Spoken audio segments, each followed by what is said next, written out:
ఇద్దరు ఎమ్మెల్యేలే, ఒకళ్ళు అరికపూడి గాంధీ, ఒకళ్ళు కౌశిక్ రెడ్డి. ఇద్దరు వేరే పార్టీల్లో నుంచి యువతలకు వచ్చినటువంటి వాళ్ళే. పార్టీలు మారడము కొత్త కాదు, లేదా పార్టీల్లో ఎమ్మెల్యేలు గెలవడము కొత్త కాదు. పార్టీలు మారినా ప్రజలు వాళ్ళని ఆదరించారు, ఓటేశారు. ఎందుకు అనవసరమైనటువంటి వాదం? మీడియా అంతా టైం వేస్ట్ తప్పించి ఏమైనా ఉందా? వాళ్ళు కాదు, మీడియా ఆలోచించుకోవాలి. కౌశిక్ రెడ్డి ఏమో నేను ఇంటికి వస్తానని అరికపూడి గాంధీకి సవాల్ చేశాడ. అరికపూడి గాంధీ దమ్ముంటే రా అన్నాడట, నువ్వు రాబోతే నేను వస్తానన్నాడట. ఇక పొద్దున్నుండి అదే. ఇది ఏమన్నా యుద్ధమా? ఇద్దరు చెరో కత్తి పుచ్చుకుని ఆడో ఈడో తేల్చుకోవడానికి ఎప్పుడూ జరిగే ఒక పనికి మాలిన సవాళ్ళు. ఏమన్నా సమాజానికి పనికొచ్చేది ఉందా ఇందులో? పోనీ ఇద్దరిలో ఎవరికైనా నైతిక అర్హత ఉందా? పార్టీలు మారకూడదు అని చెప్పే నైతిక అర్హత ఎవరికి వాళ్ళు మా నియోజకవర్గంలో ప్రజల కోసం అని చెప్పుకునేటటువంటిదే.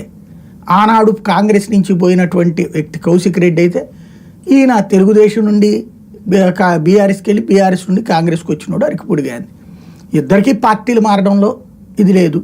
ఇంకోటి, వాళ్ళ ప్రజలు, ఆ నియోజకవర్గ ప్రజలు అది ఆదరిస్తున్నారు. దానికి అనవసరమైన టైం వేస్ట్ ఎందుకు? ఇంకా ఇక వాళ్ళు ఏదో కొట్టేసుకుంటారు, తన్నేసుకుంటారు అన్నట్టు ప్రచారం, టీవీ ఛానళ్ళు టైం మొత్తం దాని మీద. ఒక పక్కన రెండు రాష్ట్రాల్లో కూడా సామాన్య ప్రజలు నలిగిపోతున్నటువంటి అంశం వరదలు.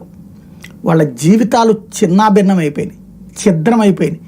సాధ్యమైనంత వరకు ప్రజలని ఆ వార్తలు మోటివేట్ చేస్తే ప్రజలు, ఎవరికైనా మానవతా హృదయం ఉన్నవాళ్ళు వాళ్ళు చేయగలిగినంత చేస్తారు. ఫర్ ఎగ్జాంపుల్, విజయవాడలో చూడండి, మెకానిక్లు కొంతమంది ఉచితంగా చేస్తున్నారు, ఎలక్ట్రీషియన్స్ కొంతమంది ఉచితంగా చేసి పెడుతున్నారు, లేదా తగ్గించి తీసుకుంటున్నారు.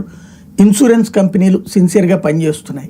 ఇలాంటిది మనం హ్యూమన్ టచ్ ఇచ్చేటటువంటి, హ్యూమన్ ఇంట్రెస్ట్ యాంగిల్లో టచ్ చేసినప్పుడు వచ్చేటటువంటి అంశం. ఛానళ్ళు ఆ సామాజిక బాధ్యత తీసుకుంటే, పత్రికలు ఆ సామాజిక బాధ్యత తీసుకుంటే ఇట్లాంటి సందర్భంలో ప్రయోజనం.